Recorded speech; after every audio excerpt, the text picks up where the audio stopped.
a big block of the object. Suppose there is a big block, body. This block may be of wood, may be of cement, whatever. And it is placed on some surface. The surface may be concrete, and this lower surface may be wood, may be leather, may be rubber, whatever. Now, in this situation, if I ask you whether there is frictional force between the body and the surface, many students will say, sir, yes. But the answer is no, because unless and until you apply the force on it, frictional force does not appear at all. Frictional force तभी picture में आती है जब इस body के ऊपर applied force लगेगा। जैसे कि इस फिगर में आपको मैं बोल दूं कि somebody is trying to push it, somebody is trying to push the block, so that means this person is applying the applied force to this side, force applied, okay, or many times we call this force in the books by P, force applied. अब अगर कोई बच्चा पूछे ऐसे sir, will there be any friction between the body and the surface? Answer is yes. So पहला learning point ये हुआ, till applied force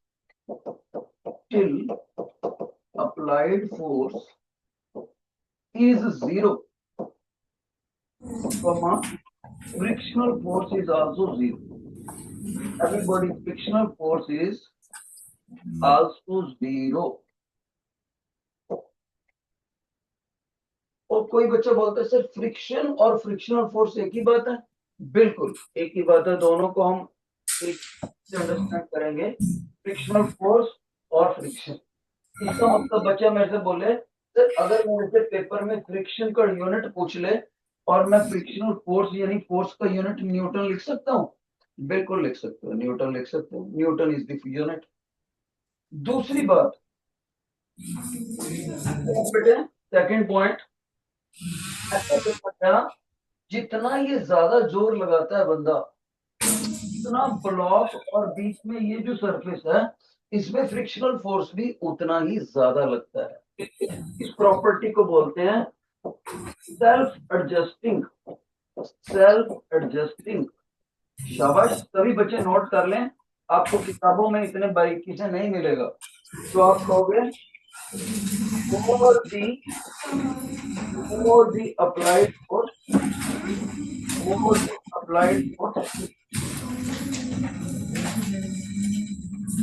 larger is the friction.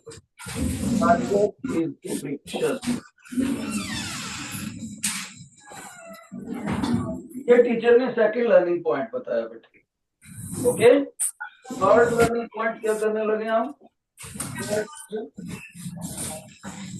देखो, आप बच्चा मेरे से पूछता है कि सर आपके 2 पॉइंट जो लिखे हुए हैं आपको कैसे पता लगा?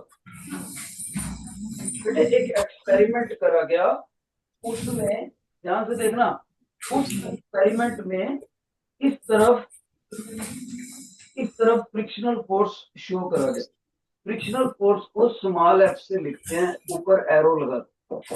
एरो का मतलब होता है इस फ्रिक्शनल फोर्स की डायरेक्शन भी होती है मैग्नीट्यूड के बिना। इधर हम लगाएंगे अप्लाइड फोर्स। जब इन दोनों में ये दिखाया हुआ है अप्लाइड फोर्स, जब इन दोनों में ग्राफ ड्रा करा गया ना बेटे, दोनों में ग्राफ, तो वो ग्राफ 0 0 से शुरू हुआ, ऐसे linearly rising straight line graph आया, लीनियरली राइजिंग स्ट्रेट लाइन। तो इस पॉइंट से मैंने आपको ये दोनों पॉइंट बताए। देखो, फ्रिक्शनल फोर्स भी 0 को टच करा है, अप्लाइड फोर्स भी 0 को टच। इसका मतलब है ये जो येलो वाला पर्सन मैंने दिखाया आपको, अगर इसको जोर नहीं लगाता, अप्लाइड फोर्स 0 कर दें तो फ्रिक्शनल फोर्स भी 0 हो जाता है। ग्राफ से पता लगता है जितने ज्यादा जोर से ये ब्लॉक को पुश करेगा उतना ही फ्रिक्शनल फोर्स ज्यादा हो जाता है। ये इन दोनों में ग्राफ बताया। अब थर्ड लर्निंग पॉइंट देखो बच्चों, थर्ड लर्निंग पॉइंट, शाबाश, सभी बच्चे नोट करना। अब इंपॉर्टेंट बात है, अगर कोई बच्चा मेरे से पूछे सर इस ब्लॉक के ऊपर जो फ्रिक्शनल फोर्स लगेगा क्या आप उसकी डायरेक्शन बता सकते हो? यस, बता सकता हूँ उसकी डायरेक्शन। सभी बच्चे ध्यान से सुनना, ये डायरेक्शन कैसे निकालनी है बेटे। रोज रोज और ये सनफ्लावर ने थोड़ा लेट ज्वाइन करा है, इसलिए आप लोगों के लिए मैं एक बार फिर से बता दूं। ये एक ब्लॉक रखा हुआ है किसी सरफेस के ऊपर, जितनी देर तक ये लड़का इसको अप्लाइड फोर्स नहीं लगाता उतनी देर तक फ्रिक्शनल फोर्स, ब्लॉक और सरफेस में फ्रिक्शनल फोर्स 0 होता है। जैसे ये जोर लगाना शुरू करेगा तो फ्रिक्शनल फोर्स लगेगा। जितना ज्यादा ये लड़का जोर से पुश करेगा उतना ही फ्रिक्शनल फोर्स ज्यादा होगा। इस फ्रिक्शनल फोर्स की इस प्रॉपर्टी को सेल्फ एडजस्टिंग बोलते हैं। अपने आप को फ्रिक्शनल फोर्स अप्लाइड फोर्स के हिसाब से ज्यादा कर लेता है। और फ्रिक्शनल फोर्स को स्मॉल एफ से लिखते हैं, अप्लाइड फोर्स को ऐसे लिखते हैं। दोनों में ग्राफ ये ओरिजिन से शुरू करना है 0 0 से, और लीनियरली राइजिंग स्ट्रेट लाइन आते हैं। जब भी graph linearly rising straight line आए तो याद रखना इस पैरामीटर के बढ़ने से ये भी बढ़ता है। इसीलिए टीचर ने लिखा more the applied force larger is the frictional force. अब थर्ड लर्निंग पॉइंट बताने लगा हूं, सभी बच्चे ध्यान से सुने कि ब्लॉक के ऊपर ये जो बॉडी मैंने लिखी है जिसको मैं ब्लॉक भी कह रहा हूं, इसके ऊपर फ्रिक्शनल फोर्स किस दिशा में लगेगा, डायरेक्शन क्या होगी उसकी। सभी बच्चे ध्यान से देखना, ये पॉइंट बहुत इंपॉर्टेंट है जो मैं अभी बताने लगा हूं। देखो ध्यान, अगर कोई बच्चा मेरे से पूछे कि सर जब ये लड़का इस ब्लॉक को पुश करेगा तो इस ब्लॉक के पॉइंट ऑफ कांटेक्ट किधर को जाएंगे, ब्लॉक के जो जो जो कांटेक्ट जमीन से जुड़े हुए हैं वो किधर को जाएंगे। तो सभी बच्चे कहेंगे सर देखो उधर को धक्का लग रहा है, तो इसके अगर आप यहाँ पर पॉइंट ऑफ कांटेक्ट दिखाओगे, जैसे कि आप दिखा ही रहे हो सर, ये रेड कलर से ये पॉइंट ऑफ कांटेक्ट ब्लॉक के उधर को जाएंगे जिधर को धक्का लग रहा है। जिस तरफ को पॉइंट ऑफ कांटेक्ट मूव करते हैं उससे हमेशा अपोजिट डायरेक्शन में फ्रिक्शनल फोर्स लगता है। इसका मतलब बच्चा कहता है सर येलो वाला अप्लाइड फोर्स लगाने से ब्लॉक के रेड वाले पॉइंट ऑफ कांटेक्ट उधर को स्लिप करेंगे। इसका मतलब आपके कहने के मुताबिक जो फ्रिक्शनल फोर्स है वो इधर को लगेगा जिस तरफ को आपने ब्राउन कलर के एरो को दिखाया है, यानी ये फ्रिक्शनल फोर्स। फिर से सुनो, जिधर को अप्लाइड फोर्स लगाया उधर को इस ब्लॉक के रेड वाले पॉइंट ऑफ कांटेक्ट, कौन सा वर्ड बोल रहे हैं टीचर, पॉइंट ऑफ कांटेक्ट, जहां से ब्लॉक नीचे वाले सरफेस को टच कर रहा है। कांटेक्ट का मतलब ही टच होता है। पॉइंट्स ऑफ कांटेक्ट उधर को जाएंगे और पॉइंट ऑफ कांटेक्ट की मूवमेंट के अपोजिट फ्रिक्शनल फोर्स होता है। पिछले बैच में एक बच्चे ने मेरे से बहुत अच्छा क्वेश्चन करा था कि सर मान लो इस लड़के ने इतना जोर लगाया ही नहीं कि अभी ब्लॉक मोशन में आ गया, वो जोर लगा तो रहा है लेकिन इतना जोर नहीं लगा कि ये ब्लॉक नीचे वाले सरफेस पे स्लिप करने शुरू हो गया। उस केस में हम ये कहेंगे कि ओके उसका जोर कम लगा है लेकिन फिर भी वो पॉइंट ऑफ कांटेक्ट रेड वाले किधर को मूव करने की कोशिश कर रहे हैं, कोशिश, चाहे एक्चुअल में ना भी मूव करे किधर को कोशिश करेंगे, तो आप कहोगे सर तब भी इधर कोई जाने की कोशिश करेंगे। तो जिधर को पॉइंट ऑफ कांटेक्ट एक्चुअल में मूव करे या पॉइंट ऑफ कांटेक्ट मूव करने की कोशिश करे, इसकी वजह से अप्लाइड फोर्स की वजह से उस दिशा के बिल्कुल 100% अपोजिट फ्रिक्शनल फोर्स होती है। यानी इस डायग्राम में मैं बात करूं तो अप्लाइड फोर्स जो है, अप्लाइड फोर्स वो तो जा रहा है लेफ्ट से राइट डायरेक्शन, और जो फ्रिक्शनल फोर्स है वो जा रहा है राइट से लेफ्ट की डायरेक्शन। Got it. 3 पॉइंट बताया आपको। इसका मतलब टीचर लिख रहा है फ्रिक्शनल फोर्स इज, लिख लो सभी बच्चे, इज डायरेक्टेड, मैंने डायरेक्टेड मैंने दिशा डायरेक्शन से बना, is directed always opposite to, always opposite to direction of points of contact, direction of points of contact. ये थर्ड लर्निंग पॉइंट, शाबाश। एक और पॉइंट समझते हैं साथ के साथ फ्रिक्शन में, वो कौन सा है बच्चे? सभी बच्चे ध्यान से देखेंगे, इंपॉर्टेंट। अगर ये ब्लॉक और जमीन के बीच में टच को खत्म कर दें, ये ब्लॉक और जमीन के ये नीचे सरफेस वाले बीच में एयर गैप आ जाए, दोनों में कांटेक्ट खत्म हो जाए, कांटेक्ट खत्म हो जाए, तो फ्रिक्शनल फोर्स कितना होगा? एकदम से 0 हो जाएगा। क्योंकि फ्रिक्शनल फोर्स की ये नेचर है कि ये तभी तक अपने आप को कायम रख पाता है जब तक कांटेक्ट बना के रख। जैसे ही कांटेक्ट खत्म होएगा फ्रिक्शनल फोर्स एकदम से 0 हो जाएगा। तो लिख लो सभी बच्चे, frictional force is a contact force, contact force. जैसे ही कांटेक्ट खत्म हो जाएगा और फ्रिक्शनल फोर्स भी 0 हो जाएगा। एक और इंपॉर्टेंट चीज सीखते हैं, शाबाश। एक और इंपॉर्टेंट चीज सीखते हैं, ये मैंने फोर्थ लर्निंग पॉइंट बताया। फिफ्थ लर्निंग पॉइंट, ध्यान से सुना। अगर मैं आपसे पूछूं कि ब्लॉक के ऊपर फ्रिक्शनल फोर्स कितना है, किधर को है, तो आप बोलोगे सर अभी तो आपने बताया ब्लॉक के ऊपर फ्रिक्शनल फोर्स राइट से लेफ्ट की डायरेक्शन, अभी तो आपने समझाया था, बिल्कुल सही।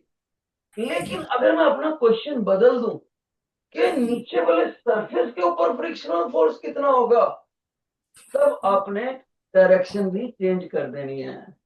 तो नीचे वाले सरफेस के ऊपर अगर मैं फ्रिक्शनल फोर्स रिप्रेजेंट करूं, नीचे वाले सरफेस के ऊपर ऑन सरफेस,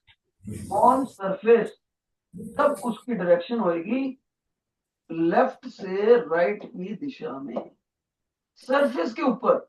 तो बच्चा कहेगा सर ये जो ब्राउन कलर वाला दिखाया था वो कौन सा था? वो ऑन ब्लॉक होता है, ब्लॉक के ऊपर जाएगा राइट से लेफ्ट की तरफ। सर इसमें ब्लॉक कौन सा है? यही ब्लॉक ही है। Got it? ध्यान से सुनो, फिर भी समरी करता हूं एक बार। जिधर को अप्लाइड फोर्स लगाया येलो वाले इंसान ने, उधर को ये व्हाइट ब्लॉक के रेड वाले पॉइंट ऑफ कांटेक्ट मूव कर रहे हैं। जिधर को रेड वाले पॉइंट ऑफ कांटेक्ट ब्लॉक के मूव करें या मूव करने की कोशिश करें, उसके अपोजिट ब्लॉक के ऊपर फ्रिक्शनल फोर्स होएगा। ब्लॉक के ऊपर फ्रिक्शनल फोर्स टीचर ने ब्राउन कलर से दिखाया, लेकिन उतना ही फ्रिक्शनल फोर्स, उसी फोर्स के बराबर का frictional force but opposite direction में नीचे वाले सरफेस पे लगेगा। इसका मतलब बच्चा बोलेगा सर सरफेस के ऊपर frictional force left to right, applied force left to right, लेकिन frictional force on block right to left. Block के ऊपर राइट टू लेफ्ट लगेगा फ्रिक्शनल फोर्स, सरफेस के ऊपर लेफ्ट टू राइट लगेगा, और अप्लाइड फोर्स लग रहा है लेफ्ट टू राइट। यहां से आपने समझ। कोई बच्चा बोले सर ब्लॉक जो सरफेस के ऊपर फ्रिक्शनल फोर्स है और जो ब्लॉक के ऊपर फ्रिक्शनल फोर्स है, इनमें से ज्यादा कौन सा है, कम कौन सा है? कोई ज्यादा नहीं कोई कम नहीं, ये दोनों बराबर होते हैं, ये दोनों बराबर होते हैं, क्योंकि ये न्यूटन का थर्ड लॉ फॉलो करते हैं, action is equal to opposite to reaction but equal. Okay, ये दोनों फ्रिक्शनल फोर्स आपस में बराबर होते हैं, लेकिन इनकी डायरेक्शन अपोजिट होती है। ओके, तो ये सभी बच्चों ने याद रखा। और एक बात, बच्चा कहता है सर इस ब्लॉक को जरा सा ऊपर कर दे तो एयर गैप आ जाएगा, आपने बोला था ब्राउन कलर वाला फ्रिक्शनल फोर्स 0 हो जाएगा, तो क्या व्हाइट वाला फ्रिक्शनल फोर्स जो सरफेस पे लग रहा है वो भी 0 हो जाएगा? बिल्कुल, अगर एक्शन जीरो हो गया रिएक्शन भी जीरो हो गया। न्यूटन का थर्ड लॉ क्या बोलता है? Action and reaction are equal and opposite. दोनों फ्रिक्शनल फोर्स जीरो हो जाएंगे, व्हाइट वाला भी ब्राउन वाला भी। ब्राउन वाला ब्लॉक के ऊपर दिखाया टीचर ने, व्हाइट वाला सरफेस के ऊपर। ठीक है। और एक बात और देखो, आपने टीचर ने आपको ये ग्राफ को पूरा करने के लिए बताने लगा हूं बेटे। ये जो ग्राफ है आगे जाके ये ऐसा आ जाता है। ये पूरा ग्राफ नोट कर लेना चाहिए आपको। ओके, तो ये मैंने फ्रिक्शन का आपके सामने बेसिक कराया। जिन बच्चों को ये समझ आ गया please raise your right hand, जिनको नहीं समझ आया लेफ्ट हैंड। जल्दी करो, फैसला करो, फैसला करो फटाफट। एक हाथ खड़ा करना ही है। जो दोनों नहीं कर सकते वो क्लास ना लगाएं, छोड़ दें मेरी क्लास। फैसला करना है, आइदर रेज लेफ्ट हैंड और राइट हैंड।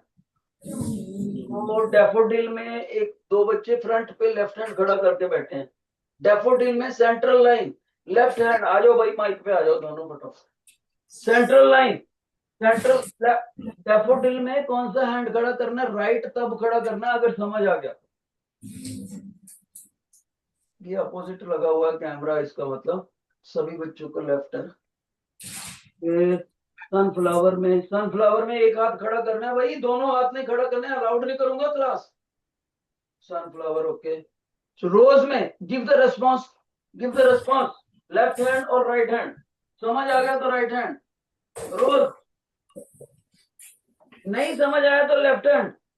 डोंट शाई भाई, फैसला करो बच्चे, एक हाथ खड़ा करना ही है आपको, आइदर लेफ्ट हैंड और right hand. Okay, lotus down down down, सभी को समझ आ गया। लोटस में, डैफोडिल में भी आ गया, सनफ्लावर में भी ओके हो गया रिस्पॉन्स। सनफ्लावर में सेंट्रल लाइन, फर्स्ट बच्चा, फर्स्ट बेंच, सरदार बच्चा, माइक पे आ जाओ भाई, माइक पे आ जाओ फटाफट। कौन सा पॉइंट नहीं समझ आया उसका सीरियल नंबर बताओ। आपका लेफ्ट हैंड खड़ा था, जल्दी बताओ, सीरियल नंबर बताओ। है जी सर थर्ड। हाँ बैठ जाओ, थर्ड पॉइंट दोबारा बताया जाएगा। और कोई लोटस में कोई बच्चा दोबारा पूछना चाहता है? तो रोज में जो पॉइंट नहीं समझ आया माइक पे बोल दो आकर, सीरियल नंबर 1 2 3 4। जल्दी करो, जो पॉइंट नहीं समझ आया just come on the mic and tell me the serial. Okay, एक बच्चे ने थर्ड पॉइंट मेरे से दोबारा पूछा, ध्यान से सुनना बेटे। थर्ड पॉइंट हम क्या करते हैं, मैं इसको दोबारा फिगर में बना के दिखाता हूं तो और भी क्लियर हो जाएगी। ठीक है, तो हम ग्राफ को हटा देते हैं ताकि मैं अपने बच्चों को बेटर समझा। लो शाबाश, फिर से सुनो। मेरे पास येलो कलर का नीचे सरफेस है, येलो कलर का नीचे सरफेस है। उस ऊपर मैंने व्हाइट कलर की, यह ऐसे करते हैं, रेड कलर का ब्लॉक खड़ा कर दिया, रेड कलर का ब्लॉक खड़ा कर दिया बच्चे उसके ऊपर।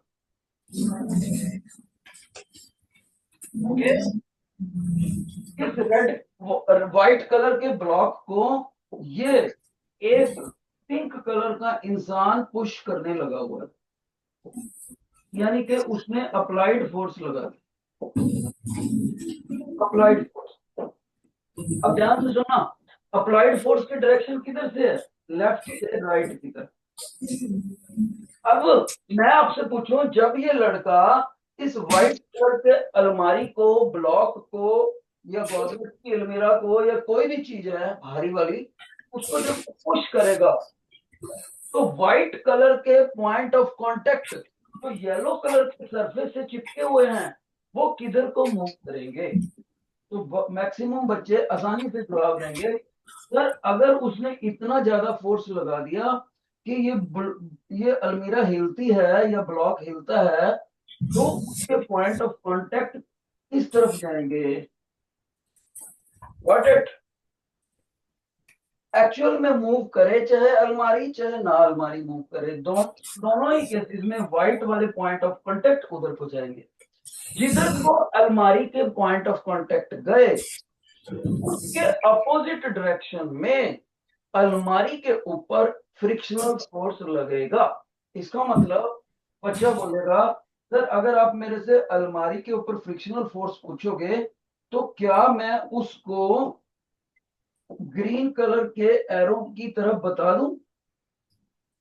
बिल्कुल सही। ग्रीन कलर की तरफ जो एरो है वो बताता है फ्रिक्शनल फोर्स ऑन अलमीरा। लेकिन कोई बच्चा मेरे से पूछे सर जो नीचे येलो कलर का सरफेस है उसके ऊपर फ्रिक्शनल फोर्स किधर को लगेगा? येलो कलर के सरफेस के ऊपर फ्रिक्शनल फोर्स ग्रीन वाले से अपोजिट लगेगा। ये वाला फ्रिक्शनल फोर्स जो लिख रहा है टीचर येलो वाला, ये अलमीरा पे है, सॉरी सर उस पे सरफेस पे है, सरफेस पे। येलो वाले को येलो देखो मैंने कलर मैच करवा दी। येलो वाले सरफेस पे फ्रिक्शनल फोर्स येलो वाली डायरेक्शन में लगे, लेकिन इस ब्लॉक के ऊपर जो फ्रिक्शनल फोर्स लगेगा, अलमारी के ऊपर जो फ्रिक्शनल फोर्स लगेगा वो इधर को लगेगा और अप्लाइड फोर्स लगेगा उधर को। अब आपको पूछना है कि सर ये दोनों फ्रिक्शनल फोर्स अपोजिट हो गए, लेकिन इनमें से बड़ा कौन सा है, ज्यादा कौन सा है, कम कौन सा है? ज्यादा कम कोई नहीं होता, बराबर होता है। ओके, अगर ये अलमारी को मैं जमीन से ऊंचा उठा दूं फिर पुश करूं, बीच में एयर गैप आ जाए, तो ये दोनों फ्रिक्शनल फोर्स एकदम से जीरो हो जाएंगे, जीरो। अब वो बच्चा माइक पे दोबारा आएगा सनफ्लावर वाला, वही बच्चा, और मेरे को बताएगा बेटे आपको समझ आ गया या नहीं। Yes. बैठो शाबाश। और कोई बच्चा पूछना चाहता है तो पूछ सकता है। अगर ये आपको पॉइंट नहीं कांटेक्ट क्लियर हुए तो ये असाइनमेंट नहीं हो पाएगी। शाबाश, golden chance, don't shy, come on the mic, just tell me the serial number, I will explain.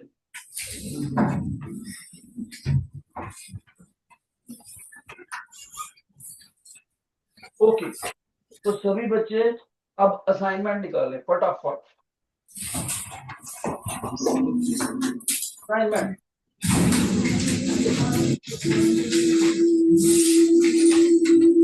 First question, please read it.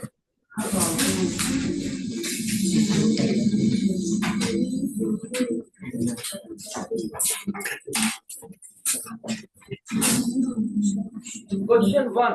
Whenever the surfaces are in contact or move with respect to each other, the friction force comes into earth. If a solid, only two objects is liquid, only if two of the objects are gaseous, irrespective of the solid liquid gases. बेटे इसमें object की nature का कोई लेना देना ही नहीं है, चाहे गैसेस चाहे सॉलिड चाहे लिक्विड, फ्रिक्शनल फोर्स होती ही है सभी में। ओके, एक गैस इधर को जा रही है, एक गैस इधर को जा रही है, दोनों में फ्रिक्शन होगी। एक लिक्विड इधर फ्लो कर रहा है और नीचे जमीन है, दोनों में फ्रिक्शन फोर्स होगी। एक लिक्विड इधर जा रहा है, एक लिक्विड इधर जा रहा है, तो भी फ्रिक्शनल फोर्स होगी। ओके, तो आप ध्यान से, इसका मतलब है फर्स्ट क्वेश्चन का डी ऑप्शन। तो जो फ्रिक्शनल फोर्स होती है वो सॉलिड वर्सेस सॉलिड भी एग्जिस्ट करती है, सॉलिड वर्सेस लिक्विड भी एग्जिस्ट करती है, लिक्विड वर्सेस लिक्विड भी एग्जिस्ट करती है, गैस वर्सेस गैस भी एग्जिस्ट करती है, लिक्विड वर्सेस गैस भी एग्जिस्ट करती है, सॉलिड वर्सेस गैस भी एग्जिस्ट करती है, सॉलिड वर्सेस एयर भी एग्जिस्ट करती है, सारी जगह में एग्जिस्ट करते हैं फ्रिक्शनल फोर्स। ओके, अब मेरे पास माइक पे आ जाए एक बच्चा जिसका नाम है खुशपिंदर कौर, डैफोडिल में। Khushpinder Kaur, please come on mic. आपने बेटे सेकंड क्वेश्चन का स्टेटमेंट पढ़ना है, अपनी असाइनमेंट लेकर आओ। Read the second question statement, बाकी बच्चे भी पढ़ो।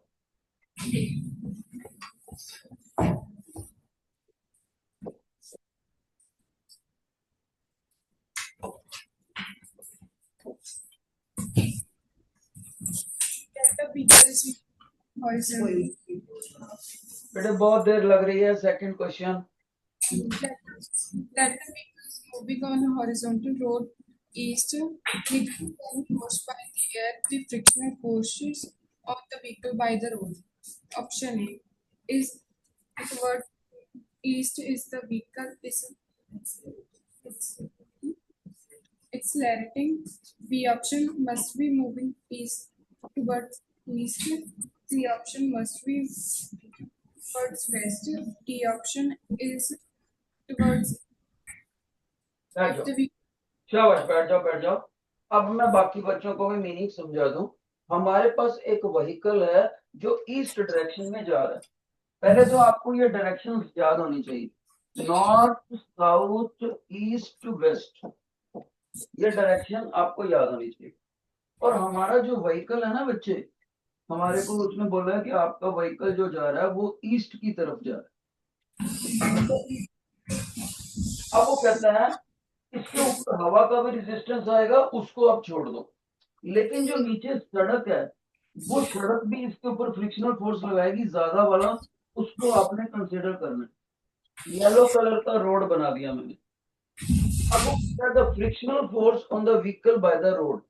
इस रोड में इस व्हीकल के ऊपर या बस के ऊपर कितना फ्रिक्शनल फोर्स लगाया और किधर को लगाया. Answer is towards east if vehicle is accelerating, must be towards east, must be towards west, and is towards east if vehicle is retarding. अब ध्यान से सुनना इसका आंसर बच्चे. शाबाश. व्हीकल किधर को जा रहा है? ईस्ट की तरफ. ध्यान से सुनना. जो भी ये व्हीकल होता है इसके दो टायर होते हैं बेटे. आगे वाला टायर होता है इसको फ्रंट व्हील बोलते हैं. Front wheel. ओके. और जो पीछे वाला है उसको बोलते हैं रियर व्हील. जो फ्रंट व्हील की बात करूं अगर मैं, याद रखना, फ्रंट व्हील व्हीकल के फ्रंट व्हील के ऊपर फ्रिक्शनल फोर्स इधर को होता है. और जो बस होती है उसका जो रियर व्हील होता है, रियर व्हील बस हो या कोई और व्हीकल हो, रियर को मैं दिखा देता हूँ पिंक कलर से. ये वाला, चलो येलो से दिखता है. उसके ऊपर फ्रिक्शनल फोर्स इधर को होती है, रियर के ऊपर, और फ्रंट के ऊपर पीछे को होती है. अब गौर से देखो, दोनों में से टीचर ने रियर वाला ज्यादा लगाया. जो इन दोनों फ्रिक्शनल फोर्स के डिफरेंस की वजह से रियर वाला फ्रिक्शनल फोर्स जीत जाता है. ये विनर हो जाता है और फ्रंट व्हील के ऊपर फ्रिक्शनल फोर्स से हार जाता है. तो जिधर को जीत जाता है उधर को ही व्हीकल जाता है. इसका मतलब इन दोनों का अगर मुकाबला कराएं तो net frictional force towards east हो गया. Towards east. तो हमेशा याद रखना है जब भी कोई व्हीकल सड़क पे मूव करता है तो फ्रंट व्हीकल के फ्रंट टायर के ऊपर जो दोनों फ्रंट टायर होंगे पीछे को लगता है फ्रिक्शनल फोर्स. ओके. और पीछे वाले के ऊपर आगे को, और पीछे वाला फ्रिक्शनल फोर्स ज्यादा होता है. दोनों का मुकाबला होता है तो नेट फोर्स ईस्ट की तरफ आ जाएगा. इसका मतलब हो गया आपका ए ऑप्शन. एक बच्चा कहता है सर जब आपने ब्लॉक वाला हमें समझाया था उसमें तो आप कुछ और ही बता रहे थे. वो क्या था, जब ब्लॉक वाला समझाया था उसमें मैंने व्हील्स को कंसीडर नहीं करा. ओके. अब क्वेश्चन नंबर थर्ड को परनीत कौर डैफोडिल में. Parneet Kaur, please come on the mic. Daffodil Parneet Kaur, mic पे आ जाओ. आपने ये पढ़ना है और इसके बाद याद रहे रोज में से नवनीत कौर उससे भी अगला क्वेश्चन पढ़ेगी. तैयार रहे, टाइम नहीं वेस्ट होना चाहिए. हाँ जी बेटे, थर्ड क्वेश्चन रीड करो. Moving through a fluid exerted by the liquid at a particular extent, the frictional force exerted by the fluid does not depend on option of the object Option B, speed of the object. Option C, nature of the fluid. Option D, volume of the fluid. बैठो, शाबाश। इस question में क्या है, देखो इस question में मान लो कोई भी हमारा सॉलिड ऑब्जेक्ट है, ये सॉलिड ऑब्जेक्ट लगा दें, सॉलिड ऑब्जेक्ट, ये सॉलिड ऑब्जेक्ट को हमने मूव करवाया किसी फ्लूइड में से, तो ये फ्लूइड बता दिया हमने, तो क्या होगा बच्चे, फ्लूइड। बहुत से बच्चे सोचते हैं फ्लूइड का मतलब liquid, no no no no, fluid में दोनों चीजें आ जाती हैं, एयर भी आ जाती है, गैसेस भी आ जाती है और लिक्विड भी आ जाते हैं, सब आ जाते हैं। Anything which can flow is fluid, anything which can flow. आप ऐसे भी मान सकते हो कि एरोप्लेन जा रहा है हवा में, ऐसा मान सकते हो कि कुछ मैराइन जा रही है पानी में, कोई सॉलिड मूव कर रहा है लिक्विड के अंदर, कहता उसके ऊपर जो फ्रिक्शनल फोर्स है वो किसके ऊपर डिपेंड करता है, इस सॉलिड डिपेंड नहीं करता, इस सॉलिड की शेप पर, इस सॉलिड की स्पीड पर, इस सॉलिड की नेचर पर, नेचर ऑफ द लिक्विड पर, sorry nature of the fluid कौन सी है, और वॉल्यूम ऑफ द फ्लूइड। अब ध्यान से सुनना बेटे, ध्यान से सुनना, ये लिक्विड की नेचर पर तो जरूर डिपेंड करती है, क्योंकि कोई लिक्विड ज्यादा चिपचिपा होता है, कोई कम चिपचिपा होता है। अगर ये सॉलिड शहद में से जाएगा, हनी में से मूव करेगा तो ज्यादा फ्रिक्शन फेस करेगा, पानी में से जाएगा तो कम फ्रिक्शन फेस करेगा, इसलिए नेचर ऑफ द फ्लूइड पे तो डिपेंडेंट है। सी ऑप्शन गलत हो गया। स्पीड ऑफ द ऑब्जेक्ट, अगर ये सॉलिड ज्यादा स्पीड से जाएगा इसका मतलब अप्लाइड फोर्स भी ज्यादा हो गया, और टीचर ने आपको ग्राफ से क्या समझाया था, जितना अप्लाइड फोर्स ज्यादा होता है उतना ही फ्रिक्शनल फोर्स ज्यादा होता है, इसीलिए इन दोनों का ग्राफ क्या आया था, linearly rising straight line. Speed ज्यादा होने से फ्रिक्शनल फोर्स भी ज्यादा हो जाएगा, सेल्फ एडजस्टिंग इन नेचर, इसका मतलब बी ऑप्शन भी गलत हो गया। ए ऑप्शन इसकी शेप पर कहता डिपेंड नहीं करता, नो शेप पे भी डिपेंड करेगा, क्योंकि अगर ज्यादा बड़ी पनडुब्बी जाएगी तो उसके सरफेस के ऊपर ज्यादा लिक्विड टच करेगा, ज्यादा लिक्विड टच करेगा तो ज्यादा फ्रिक्शन होगी, इसलिए शेप के ऊपर भी डिपेंडेंट है। ए ऑप्शन भी गलत होगी, लेकिन फोर्थ ऑप्शन गलत है, क्योंकि ये जो पनडुब्बी है ये बड़े समुद्र में से फ्लो करे या छोटे समंदर में से फ्लो करे तो उस वॉल्यूम के ऊपर डिपेंड नहीं करेगी, तो आप लिखोगे थर्ड के ऊपर डी पार्ट, थर्ड में डी ऑप्शन, क्योंकि अगर बड़े समंदर में फ्लो करती है या छोटे समंदर में फ्लो करती है तो वो लिक्विड फ्रिक्शन करेगा जो इसके टच में आ रहा है, जो इसके टच में आ रहा है, तो लिक्विड के वॉल्यूम के ऊपर, फ्लूइड के वॉल्यूम के ऊपर नहीं डिपेंड करेगी। फोर्थ क्वेश्चन, तो बेटे नवनीत कौर, फोर्थ क्वेश्चन, एक बच्चे को बुलाया था मैंने माइक पे, भाई नवनीत कौर, रोज में से बुलाया था एक बच्चे को मैंने, एब्सेंट लग रहा है बच्चों। रोज में से एक दूसरा बच्चा है मंजोश कौर, मंजोश कौर, आ जाओ आ जाओ, तुम ही आओ, आ जाओ बेटे, आप वापिस चले गए, देखो एक तो बच्चा आया ही इतनी लेट फिर वापिस चले गए, वापिस आओ, आपको ही बुलाऊंगा। ये बच्चा जो अभी व्हाइट अभी जाकर बैठा है वो लास्ट में, सेंट्रल लाइन लास्ट में, बच्चा वापिस आओ, हाँ आ जाओ, काम चोरी तो मेरे को बिल्कुल पसंद नहीं, आ जाओ पढ़ो इसको। Question number 4, read the question.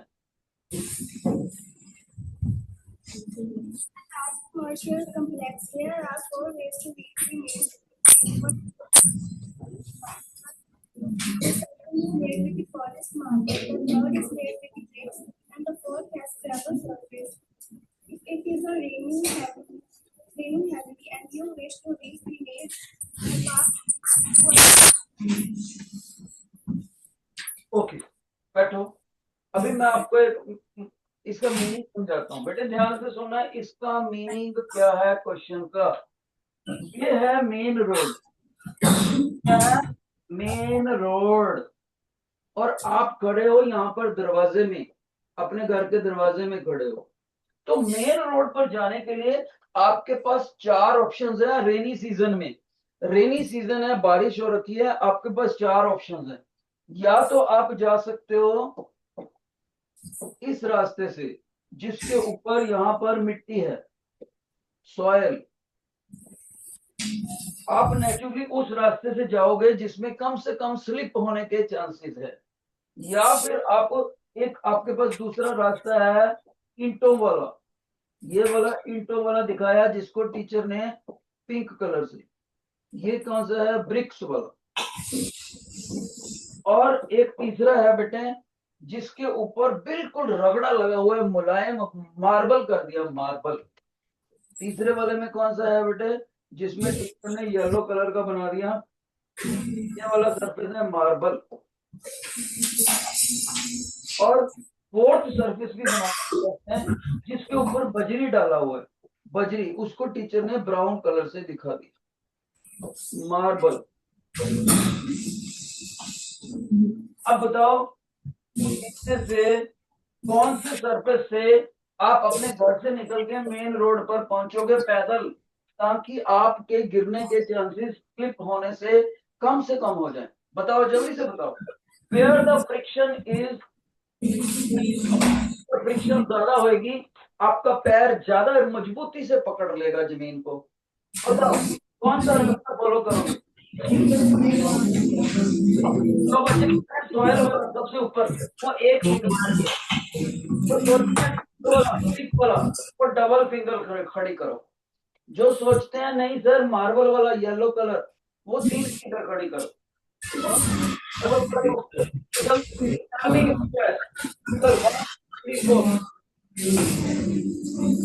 Maximum एक बच्चा कह रहा है ये लोटस में 2 और 4 बोल रहे हैं ज्यादातर।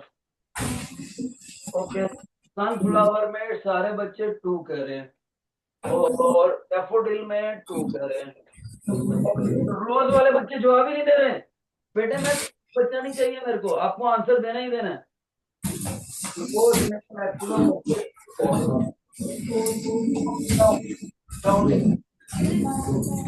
शाबाश, योर अटेंशन। सॉइल गीली होगी है, ये मैक्सिमम स्लिपरी होएगी, है ना? जो मार्बल लगा हुआ है इसके ऊपर पानी आ गया, ये भी बहुत ज्यादा स्लिपरी हो जाएगा। इन दोनों में फ्रिक्शनल फोर्स कम हो जाता है। जिसमें फ्रिक्शनल फोर्स कम हो जाता है वो सभी में स्लिप बहुत ज्यादा हो जाता है बेटे। अब हमारे पास रह गए 2, एक है मार्बल वाला और एक है ब्रिक्स वाला। मार्बल वाले मैंने 2 लगा दिए। हाँ, ये लास्ट वाला बेटे मार्बल नहीं है, ये लास्ट वाला है ग्रेवल। ग्रेवल, बजरी लगी हुई, बजरी, ग्रेवल। अगर ये लड़का ईंटों से होता हुआ जाएगा और इधर से बजरी से होता हुआ जाएगा, लेट मी टेल यू, ईंटों के ऊपर भी वो गिर जाएगा, बजरी के ऊपर नहीं गिरेगा। सबसे कम से कम फ्रिक्शन, मैक्सिमम फ्रिक्शन बजरी पे होगी, उस पे उसका पैर जम जाएगा। तो सभी लिख दो इसमें बजरी वाला ग्रेवल रोड डी। और सभी बच्चे ये भी लिखो, lateral is the grip, larger is the frictional force, latter is the gripping, जमीन पे मजबूत हो जाएगी अगर पटरी वाले तो ये थे आपके 4 क्वेश्चंस। अब हम अगले 4 क्वेश्चन देख रहे हैं। अरे क्वेश्चन नंबर 6।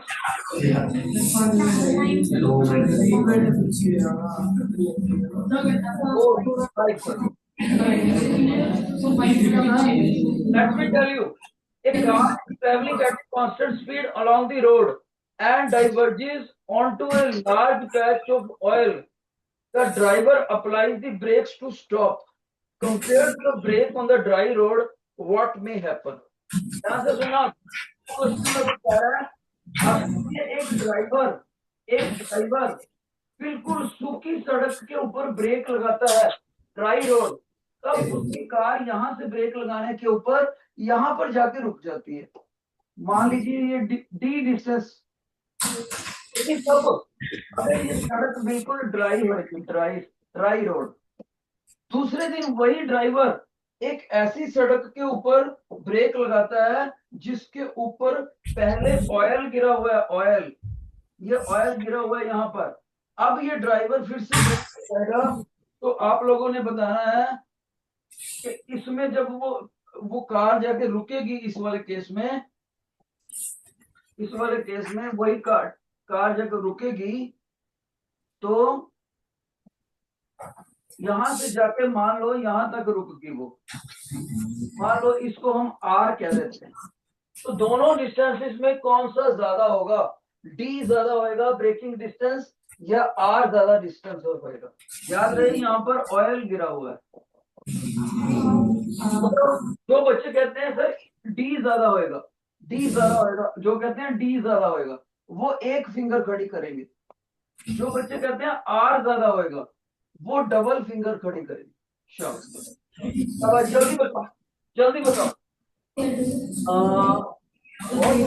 लोटस सभी बच्चे, सभी का ठीक है, लोटस में सभी का ठीक है, बहुत अच्छा।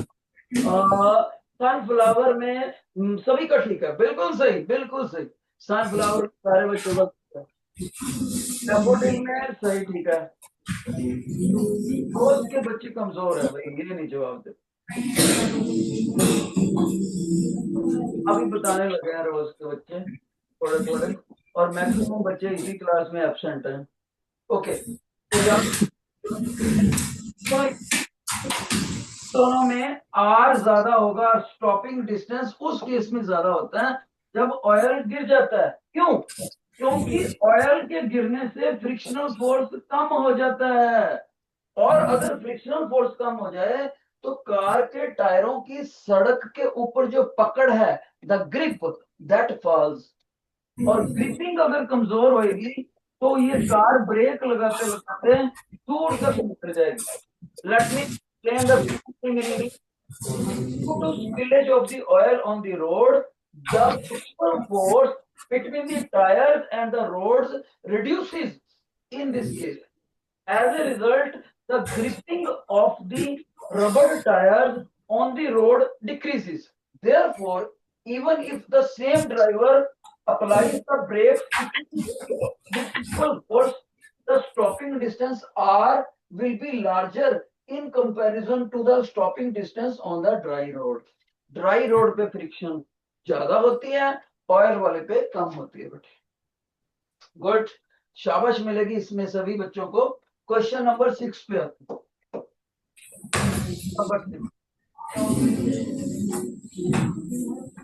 शाबाश। और एक बात याद रखना, फिफ्थ में उसको रुकने में ज्यादा टाइम लग जाएगा, car will take longer time the direction, इसीलिए रेनी सीजन में बड़े ध्यान से चलानी होती है कार। और रेनी सीजन में एक तो पानी होता है, और ऊपर से कहीं किसी ट्रक का, कहीं टू व्हीलर का मोबाइल गिर जाए तो वो और भी स्लिपरी हो जाती है, और गीली सड़क पे तो ऑयल गिरा हुआ दिखता भी नहीं है हमें, ध्यान से चलाना होता है। कुछ बच्चे एक्टिवा चलाते हैं, ऐसे देखा था एक एमएस स्टूडेंट का, सोचिए वो MS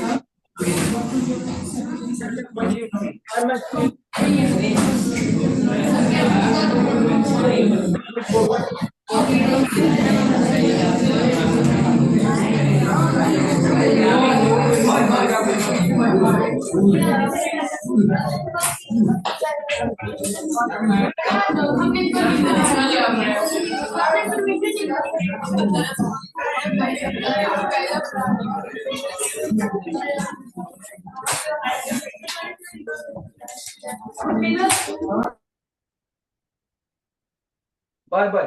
question number 6 we will do next time, okay. जिन बच्चों को आज का लेक्चर समझ आ गया वो दोनों हाथ खड़ा करके दिखा दे। और ये डैफोडिल में जो सेंट्रल लाइन पे बच्चा बैठा स्पेक्स वाला, ये मेरी क्लास ने लगाया केवल, जो टीचर को ऐसे ऐसे कर रहा है, and you are not allowed to attend the next class. Blue t-shirt,